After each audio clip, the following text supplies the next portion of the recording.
Salut les terriens et bienvenue sur le Journal de l'espace où chaque vendredi on fait ensemble le tour de tout ce qu'il se passe pas si loin au-dessus de nos têtes. Cette semaine encore une fois ce ne sont pas les sujets qui manquent, alors c'est parti, je vous souhaite un très bon Journal de l'espace et j'en profite aussi pour vous dire un énorme merci pour tous vos commentaires la semaine dernière pour les 3 ans de la chaîne. C'est parti.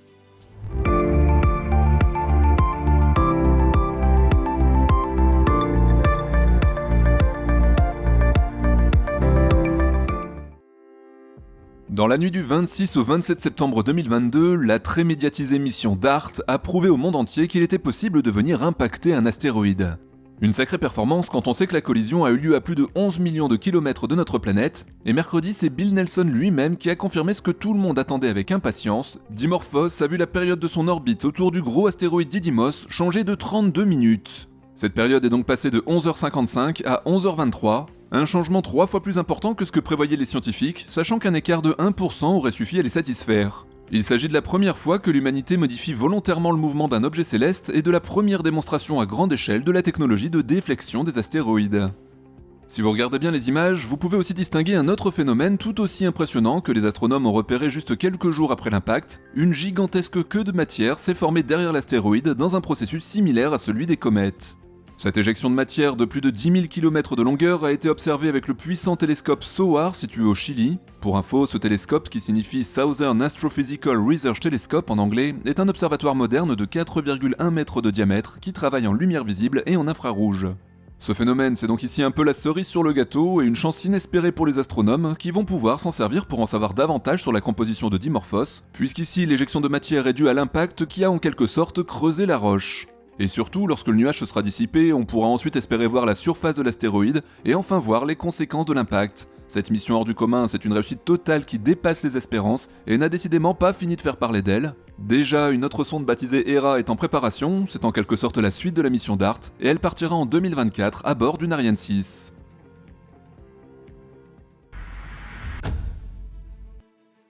On savait déjà que la NASA avait dans ses cartons le projet d'envoyer sur Titan, une des lunes de Saturne, un appareil similaire à Ingenuity mais beaucoup plus évolué. Pour cette mission à haut risque d'une complexité à faire pâlir James Webb, il est absolument nécessaire de choisir un lieu d'atterrissage relativement connu pour éviter de perdre l'appareil dès son arrivée sur place, surtout dans un environnement encore peu maîtrisé à l'heure actuelle. Heureusement, l'agence spatiale américaine a eu la très bonne idée de financer dans les années 90 la grande mission Cassini-Huygens qui nous a régalé pendant plusieurs années avec ses images de Saturne et de ses lunes. Aujourd'hui, après des années d'analyse des données récoltées, des scientifiques ont finalement réussi à trouver un lieu propice pour atterrir et compris que le paysage était surtout composé de dunes de sable et un énorme cratère a même été identifié. Mais ici, comment ont-ils pu arriver à un tel résultat ? Eh bien pour simplifier, il leur a suffi d'examiner la façon dont les signaux radars envoyés par Cassini se reflétaient sous différents angles pour obtenir des caractéristiques de la surface. Les images prises par la sonde ont été également très utiles, mais la technologie des années 90 était limitée et ne permettait d'avoir qu'une résolution d'environ 300 mètres par pixel. Les données collectées par l'atterrisseur européen Huygens lors de sa rentrée dans l'atmosphère de Titan en 2005 ont été décisives, et comme je vous le disais, Dragonfly se posera donc dans un environnement très vraisemblablement recouvert de dunes de sable avec un sol glacé.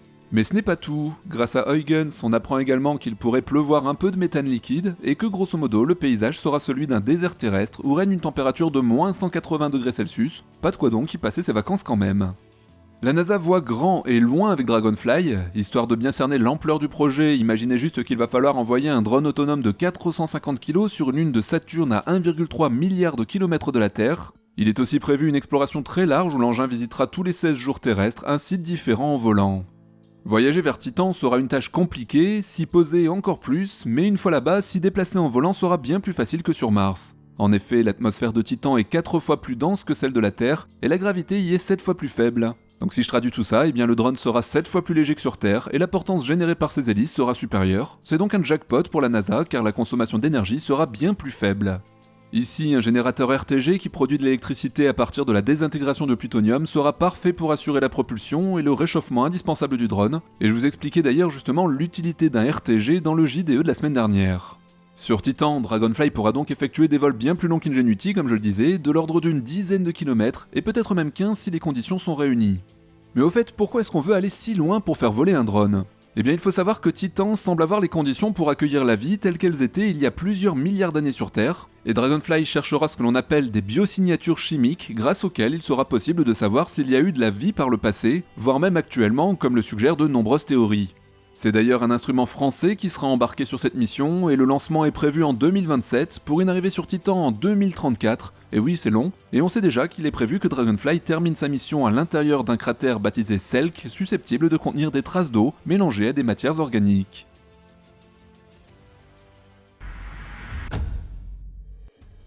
Selon la NASA, il va falloir attendre 2026 pour avoir la chance de suivre à nouveau 50 ans après Apollo les premiers pas d'hommes et de femmes sur le sol lunaire. Bon, 2026 c'est peut-être un petit peu optimiste, mais soit. Ce sera avec la mission Artemis 3, et même si ça peut vous paraître lointain, il est nécessaire de préparer et répéter dès à présent les futures missions, car contrairement à Apollo dans les années 60, eh bien les objectifs sont bien plus ambitieux et les durées des missions bien plus longues.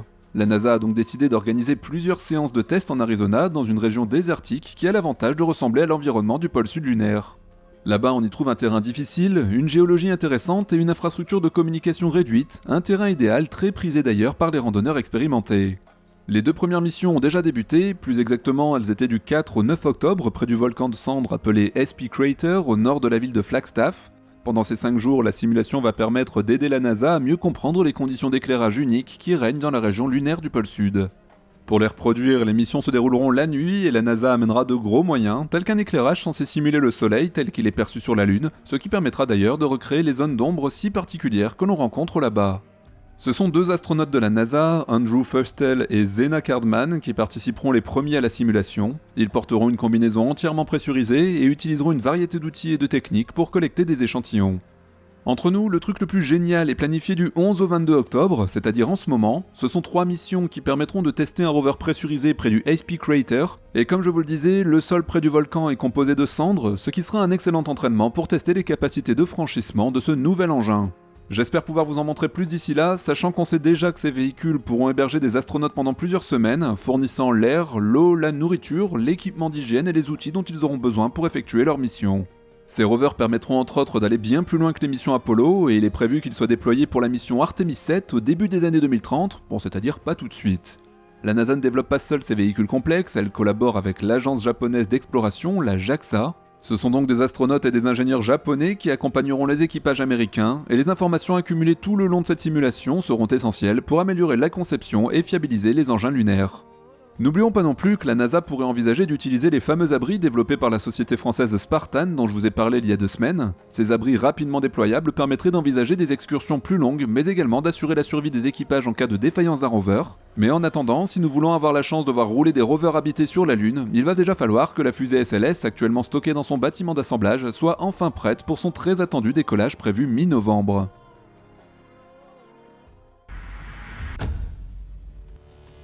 Vendredi 7 octobre, la société privée Rocket Lab a lancé avec succès un satellite nommé Gazelle, servant de plateforme à un outil de collecte de données sur la faune baptisé Argos 4.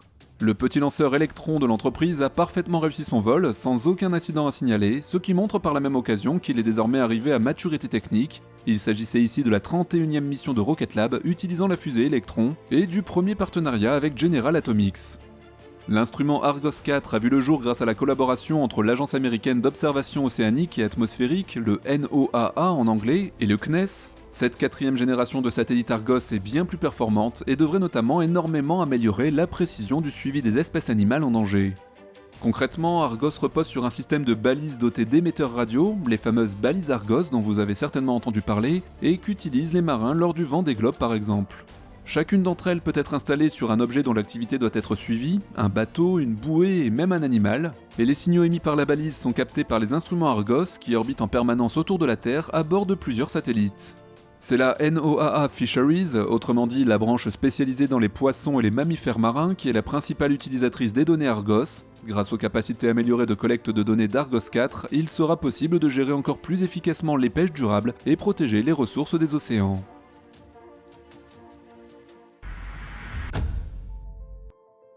Spin Launch, ça vous parle? Souvenez-vous, il y a quelques mois, je vous avais présenté cette petite entreprise qui cherche à expédier des charges utiles dans l'espace grâce à une fronde géante, une énorme centrifugeuse. Vous avez d'ailleurs été nombreux à me demander des nouvelles de l'avancement de ce projet original, et c'est justement pour moi l'occasion de vous annoncer qu'un nouveau test a été effectué dans le désert du Nouveau-Mexique, le tout pour le compte de la NASA qui soutient le projet.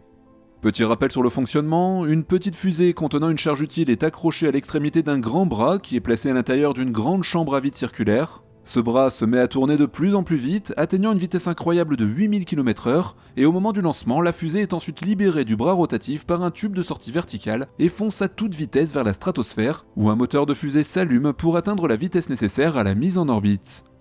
Avec cette méthode, on utilise tout de même 70% de carburant en moins, sans compter les classiques infrastructures qui ne sont plus nécessaires. Selon Spin Launch, on pourrait casser les prix des lancements en passant de plusieurs dizaines de millions de dollars à moins de 500 000 $ pièce. Donc nous, on veut bien les croire, mais encore faut-il que la charge utile à l'intérieur de la fusée résiste à l'accélération phénoménale qu'elle encaisse au moment du lâcher.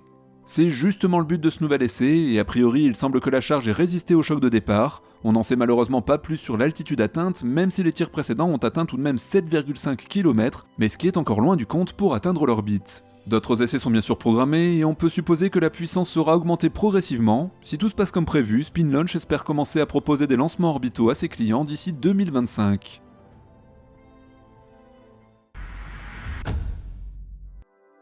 Depuis le 8 septembre, le petit satellite Capstone subit une avarie qui l'empêche de se stabiliser, c'est-à-dire qu'il est en rotation sur lui-même, ce que l'on appelle aussi un mouvement de spin en anglais.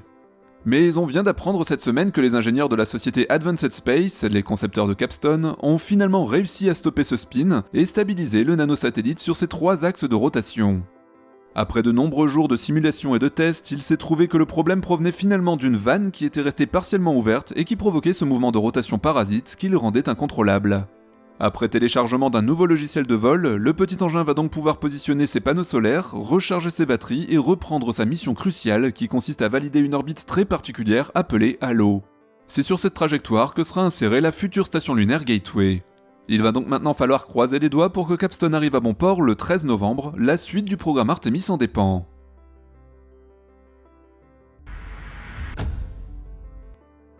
Pour une fois, j'avais envie de vous partager une info un peu plus légère que d'habitude, puisque j'ai été impressionné par l'exploit d'un internaute qui a réussi à recréer des lieux emblématiques de notre univers sur Minecraft, un jeu vidéo très connu. Dans le monde du youtubeur Chris Dashow, on retrouve notre soleil et toutes les planètes du système solaire, un trou noir similaire au fameux Gargantua du film Interstellar, et même des galaxies entières.